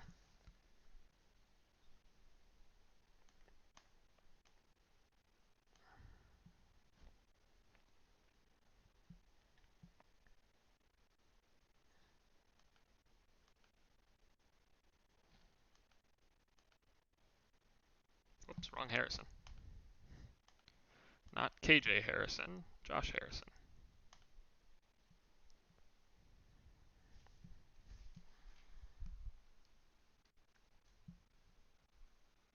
One observation while we're working is Spencer Howard's stock has fallen. He was in the 30s as a prospect and hasn't had any success. Sorry to interrupt. Yankees acquiring lefty Andrew Haney from the Angels. Okay. That's an interesting one. Continue though. Oh, just Howard hasn't had any success in the major league level really to speak of. And the way our model works is we factor that in. We blend it, how you've done at the major league level versus how your value is as a prospect, and it's a sliding scale. So the more time you perform at the major league level, the more that starts to take over. And so his stock has dropped because he hasn't really been doing much at the major league level. So that's why he went down to 20. Mm-hmm.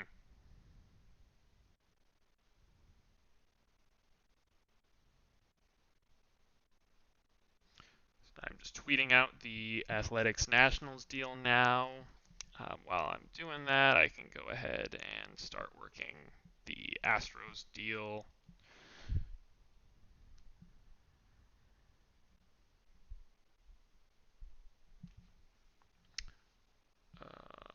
Yep. Meanwhile, I'm going to put the Phillies Rangers up as a featured trade. Go for it.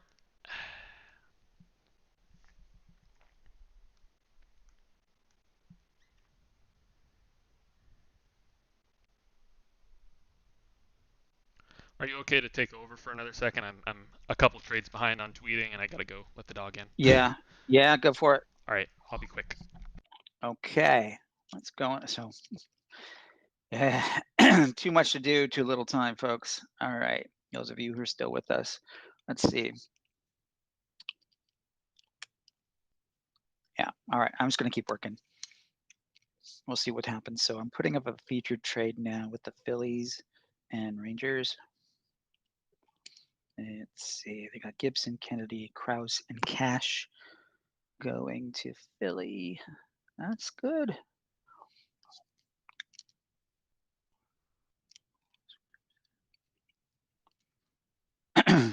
Meanwhile, we're going to play catch up on some of the other trades that have been announced. Kennedy, Cash. I like it when there's fair deals here.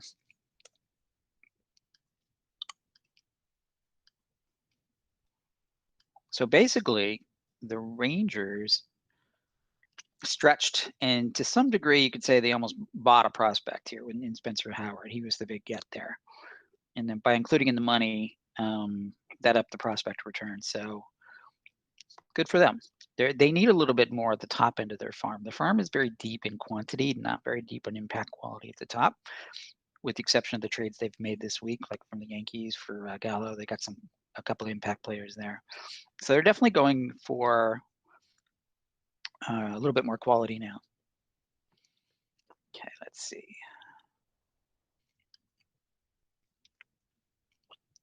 Gowdy and Gessner. Okay.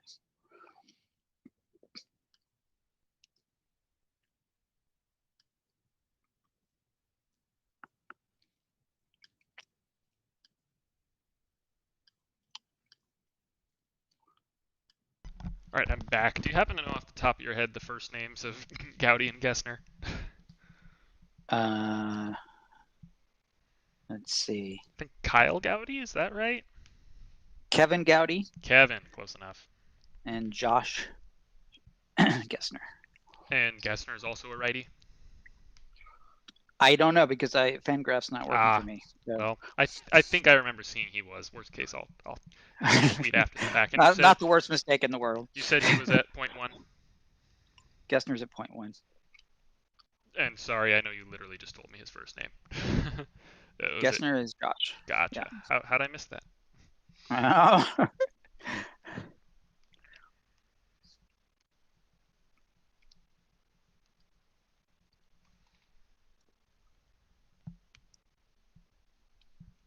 All right, so that Feels one like has we're been lagging. tweeted. Great.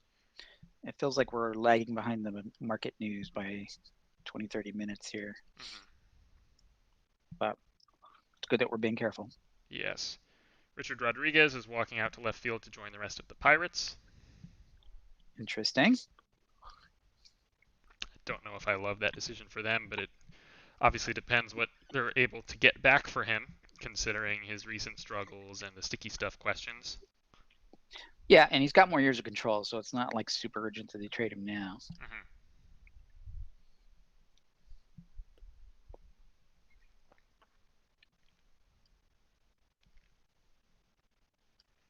We are 9 minutes from the official deadline here. So you're expecting? Remember 2 years ago the Greinke trade was Mm-hmm. the big one that broke right after 4 p.m. Eastern. Mm-hmm. So you're thinking there's going to be another one of those? I mean, stranger things have happened. We were promised a we were promised a multi-team deal earlier today. I'm still sitting on that. So maybe that's Bryant still hasn't moved, so maybe he's something like that. We weren't actually promised that; it was just rumored. But I took that as, yep, we're getting one, because that's just how this deadline has gone. Some speculation I've seen on Twitter and also from Patrick Pickle in the chat. I see that Astros going for Buxton since they traded Straw. A possibility. That feels very Houston. Yeah, it's still going to be very hard, but yeah, again, don't take the value we have on the site for Buxton as gospel just because his variance is all over the place. I really have no confidence whatsoever in that number.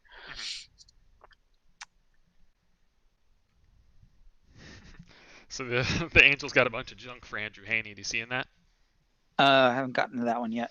They got Andrew Haney in cash for minor leaguers Junk and Peguero. No, wait a second. Oh, from the Yankees? No, from the Angels for from the Yankees. Sorry, screwed that up. So wait, so the Angels sent cash to the Yankees, right? Yes, to help with Haney. Yeah, which makes sense because the Yankees are still trying to, stay under that luxury tax. Still doing it, so they're getting cash in every trade, so they can do it. Oh man. Let's see what else is new. I thought I saw something else worth mentioning here. Oh, just that Reed Detmers has been scratched from his AAA start. He'll likely be filling in. Bryant to San Francisco per passing.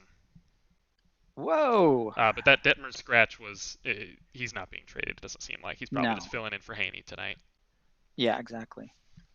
Okay, finally, Bryant off the board. And it's to a fit that, as Mike Petriello says, fit that always made the most sense, and I'd personally agree.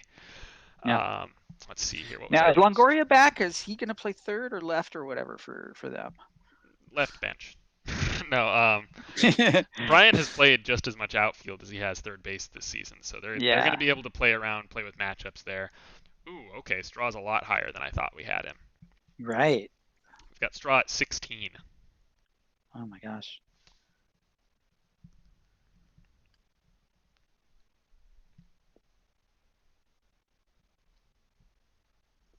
Minor trade we missed here. Brewers get John Curtis for Peyton Henry. That's not bad. Peyton Henry's a half-decent prospect. This is getting quick. Blue Jays are adding Joakim Soria. Okay, here we go. This is where we really gotta buckle in. Yeah. AJ Preller, kind of quiet. Yeah, he's got to be doing something. Scary. But what's left for him to do? Story? What is left for him to do? Story? And he doesn't need Story. He doesn't, but he didn't need Adam Frazier. No, but at least that made some sense. Story doesn't make any sense at all. And now, especially now after that. I've gone past the point of expecting anyone to make sense, John. Yeah, maybe he's involved in a three-way for, I don't know. There's got to be a starter that we're not thinking of that Hmm. may not, Marquez. Okay, it's Phil Matten and catching prospect Yainer Diaz. So still probably not fair. I'm trying to enter right now, having some lag. Um, but at least a little closer, maybe. A little bit, yeah. I mean, I think we were high on That would Straw. We be got to look at that. if we had Diaz in our system. That is. I think I yeah. Oh, okay. I think the issue with Straw is he's probably a fourth outfielder. He just happened to be in a starting situation because there was nobody else to start in center field for the Astros, but he's probably a fourth outfielder in the perception of the market, which means we probably should discount for that. Yeah.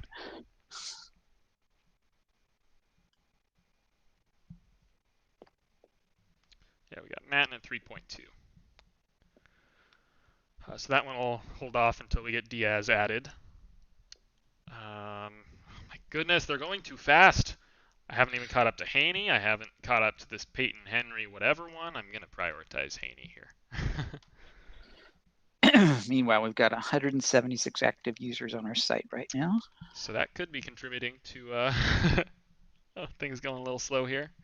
Yeah, I mean, Fangraphs is slow. Everybody, traffic is overwhelming on these sites.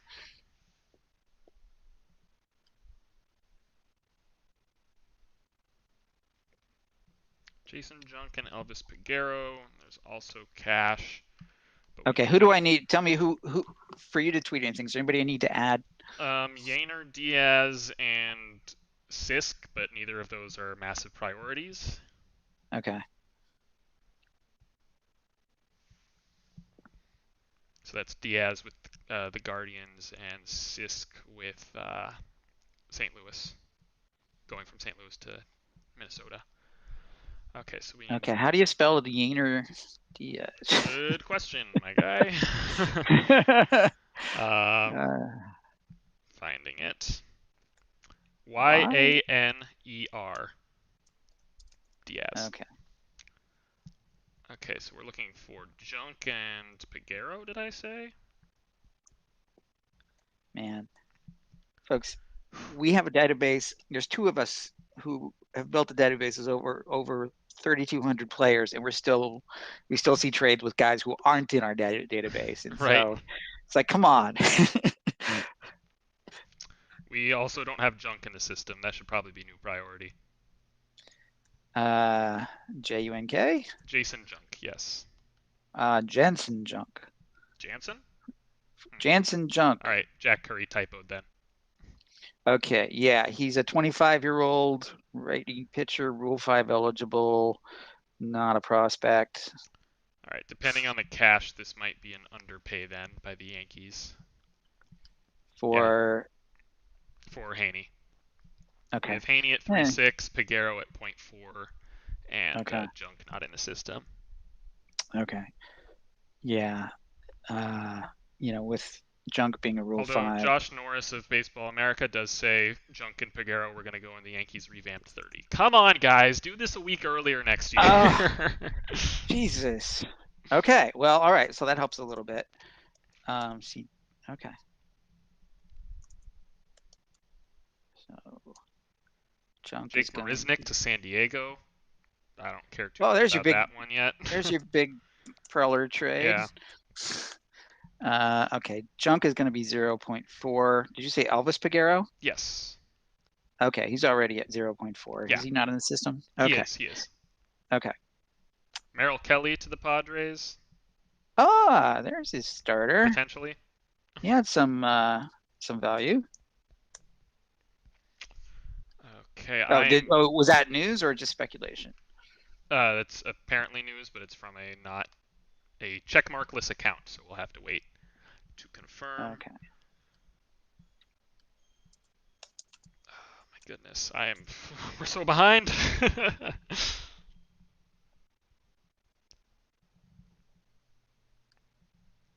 Yeah, as Fabian Ardaya points out, T minus 1 minute until all the pencils down tweets. Yeah, that joke's been floating around.